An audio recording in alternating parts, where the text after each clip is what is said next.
Antes de comenzar, te recuerdo que cada libro tiene su propia lista de reproducción con capítulos perfectamente ordenados. Estos felices años dorados, Laura Ingalls Wilder, capítulo 1. La tarde era despejada y la pradera nevada brillaba bajo el sol. Soplaba un viento suave del sur, pero hacía tanto frío que los patines del trineo chirriaban al deslizarse sobre la nieve compacta. Los cascos de los caballos hacían un ruido sordo. Pa no dijo nada. Sentada a su lado en la tabla extendida sobre el trineo, Laura tampoco dijo nada. No había nada que decir. Iba camino a dar clases en la escuela. Ayer mismo era colegiala, ahora era maestra. Esto había sucedido tan de repente. Laura apenas podía dejar de pensar que mañana iría a la escuela con su hermanita Kerry y se sentaría en su asiento con Ida Brown, pero mañana estaría dando clases. No sabía muy bien cómo hacerlo. Nunca había dado clases en la escuela y aún no tenía 16 años. Incluso para tener 15 era pequeña y ahora se sentía más pequeña. La tierra nevada, ligeramente ondulada, yacía vacía por todas partes. El cielo alto y ralo estaba vacío. Laura no miró atrás, pero sabía que el pueblo estaba a kilómetros de distancia. Era solo una pequeña mancha oscura en la blancura de la pradera desierta. En la cálida sala de estar, Ma, Kerry y Grace estaban muy lejos. El asentamiento de Brewster aún estaba a kilómetros de distancia. Estaba a 12 millas del pueblo. Laura no sabía cómo era.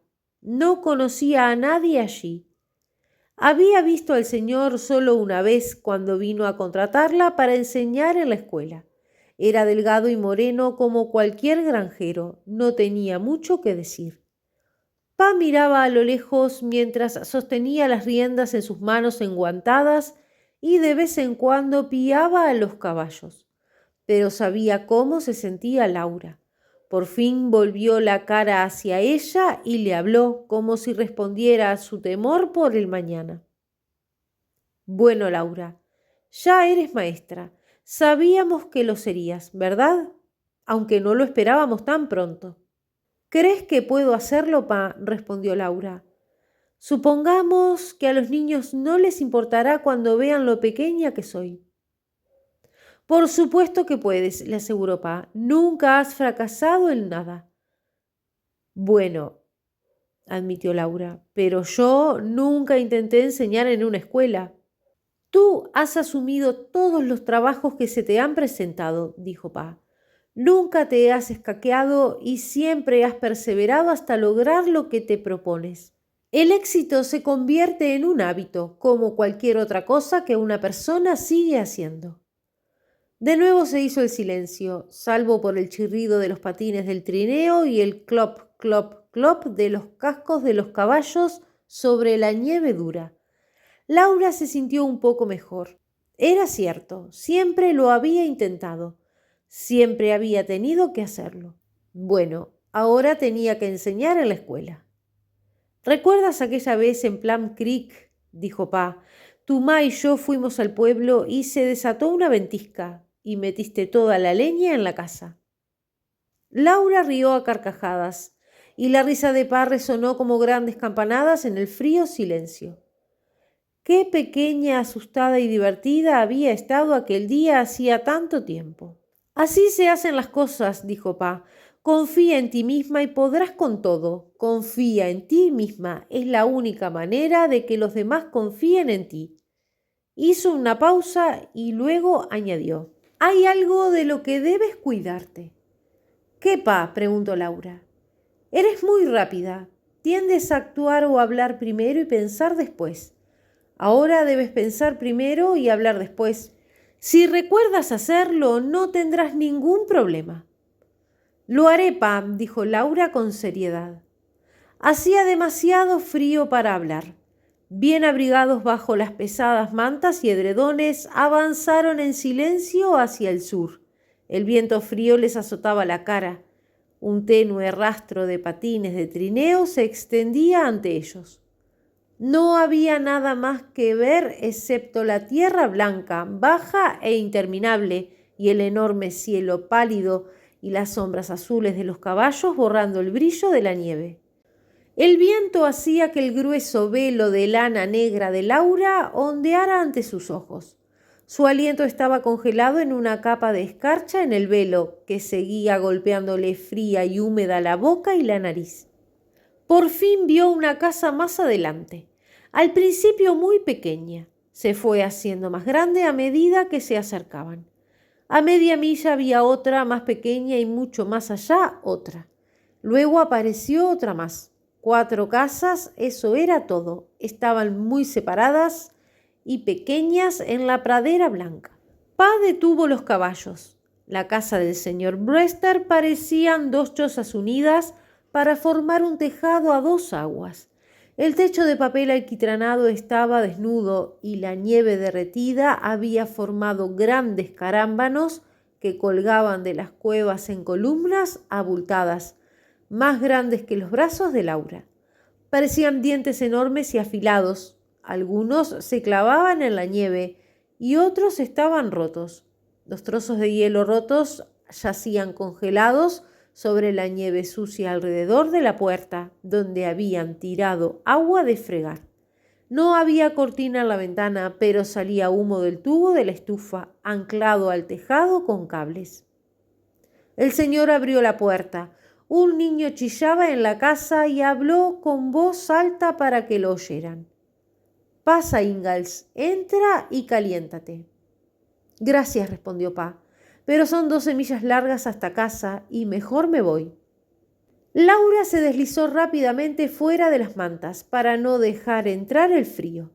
Pa le entregó la cartera de Ma, que contenía su cambio de ropa interior, su otro vestido y sus libros escolares. «Adiós, Pa», dijo. «Adiós, Laura». Sus ojos azules la animaron con una sonrisa, pero 12 millas era demasiado lejos para conducir a menudo. No lo volvería a ver en 2 meses. Entró rápidamente en la casa. Debido al brillante sol no pudo ver nada por un momento. El señor Brewster dijo: «Esta es mi señora. Y Liv, aquí está la maestra». Una mujer de aspecto hosco estaba junto a la estufa, removiendo algo en una sartén. Un niño pequeño se aferraba a sus faldas y lloraba. Tenía la cara sucia y la nariz necesitaba un pañuelo. «Buenas tardes, señora», dijo Laura tan alegremente como pudo. «Ve a la otra habitación y quítate el abrigo», dijo la señora.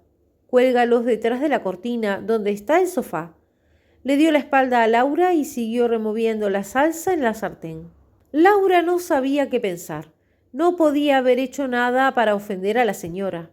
Ella se fue a la otra habitación. El tabique se alzaba bajo la cima del tejado y dividía las casas en 2 partes iguales.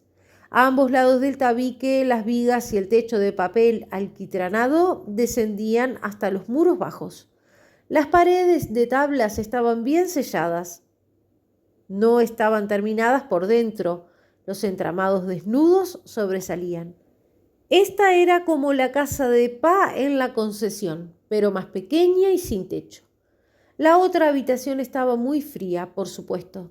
Tenía una ventana que daba a una pradera desierta y cubierta de nieve.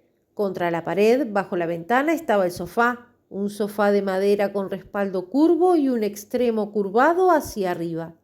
Había una cama tendida sobre el sofá. Unas cortinas de percal marrón colgaban de la pared en cada extremo, sujetas por una cuerda que cruzaba por encima de la ventana, de modo que se podían juntar y ocultar el sofá. Frente a ella había una cama contra la pared y a los pies de la cama había espacio justo para una cómoda y un baúl. Laura colgó su abrigo, bufanda, velo y capucha en clavos detrás de la cortina de percal y dejó la cartera de Ma en el suelo debajo. Se quedó temblando de frío sin querer entrar en la cálida habitación donde estaba la señora, pero tenía que hacerlo y así lo hizo. El señor se sentó junto a la estufa, sosteniendo al niño en sus rodillas. La señora estaba raspando la salsa en un tazón. La mesa estaba puesta con platos y cuchillos torcidos sobre un mantel blanco manchado.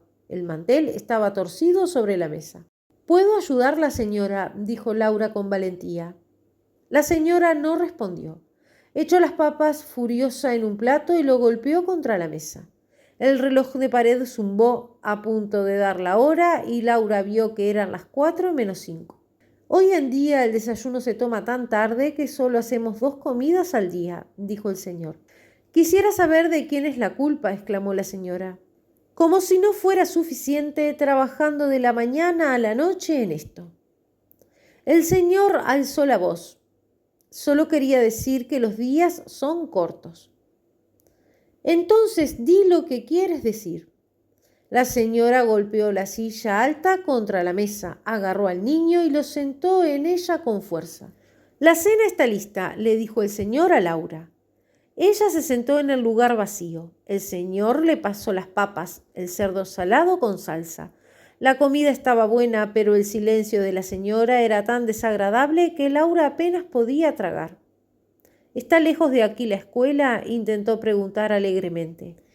El señor dijo: «Media milla terrenos cruzados. Es una chabola de terrenos con concesiones». El tipo que se asentó en ese cuarto de sección no aguantó, se dio por vencido y regresó al este. Entonces él también se quedó en silencio.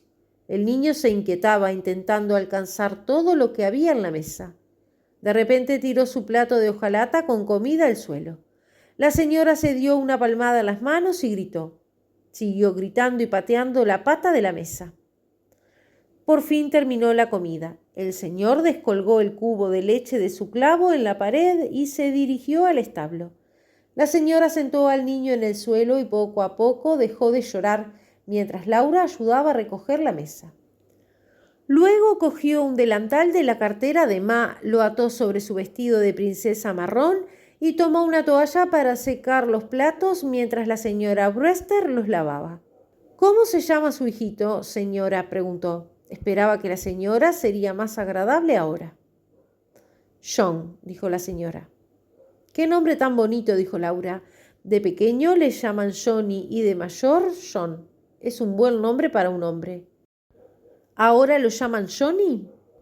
La señora no respondió. El silencio se hizo cada vez más terrible. Laura sintió que le ardía la cara. Siguió limpiando los platos a ciegas. Cuando terminaron, la señora tiró el agua de fregar y colgó la sartén en su clavo. Se sentó en la mecedora y se meció tranquilamente, mientras Johnny se metía debajo de la estufa y sacaba al gato por la cola.